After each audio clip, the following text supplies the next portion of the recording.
5 pastor care. അജപാലന ദൗത്യമാണ് ഈ രൂപത നിലവിൽ വരിക വഴി ഒന്നാമതായിട്ടുണ്ടായിട്ടുള്ള ഇമ്പാക്റ്റ്. വിശ്വാസികളുടെ നന്മയ്ക്ക് വേണ്ടി, ഗുഡ് ഓഫ് ദി ഫെയ്ത്ത്ഫുൾ, ആ ഒരു ലക്ഷ്യത്തിനു വേണ്ടി പാസ്റ്റർ കാര്യങ്ങൾ ക്രമീകരിക്കുക.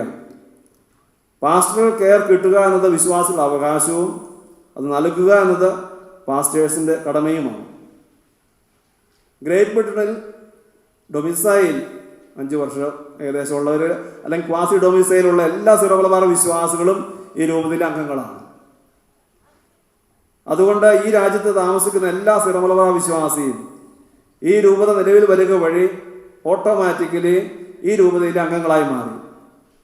നിയമപരമായി അവരുടെ സഭാധികാരി ഗ്രേറ്റ് ബ്രിട്ടൻ രൂപത അധ്യക്ഷനാണ്. അതുകൊണ്ട് തന്നെ ആ രൂപത അധ്യക്ഷൻ്റെ ലെജിറ്റിമേറ്റ് ഡിസിഷൻസ് എല്ലാം എല്ലാ സിറോ മലബാർ വിശ്വാസികൾക്കും ഈ രാജ്യത്ത് ബാധകമാണ്. മറ്റു സഭകളിലെ, ലത്തീൻ സഭയിലെ, ഇംഗ്ലീഷ് പള്ളികളിൽ അവിടുത്തെ ആരാധനക്രമം എത്ര കാലം പിന്തുടർന്നാലും സിറോ മലബാർ സഭാംഗങ്ങൾ എപ്പോഴും ഈ സിറോ മലബാർ രൂപതയുടെ അംഗങ്ങളായി തുടരും. 2.6 പേഴ്സണൽ പാരീഷസ്.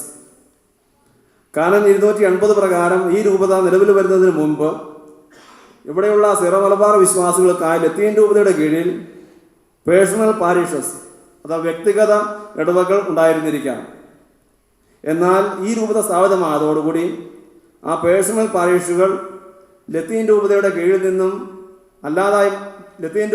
അല്ലാതായി മാറുകയും ഗ്രേറ്റ് ബ്രിട്ടൻ രൂപതയുടെ ഭാഗമായി മാറുകയും ചെയ്തു. രൂപത നിലവിൽ വന്നതിന് ശേഷവും പേഴ്സണൽ പാരീഷ് പുതിയതായിട്ട് സ്ഥാപിക്കുവാൻ 2 സാധ്യതകൾ ഉണ്ട്.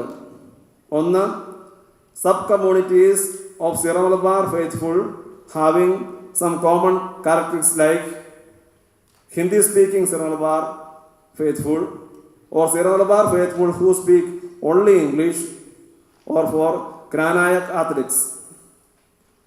അല്ലാതെ മലയാളം സംസാരിക്കുന്ന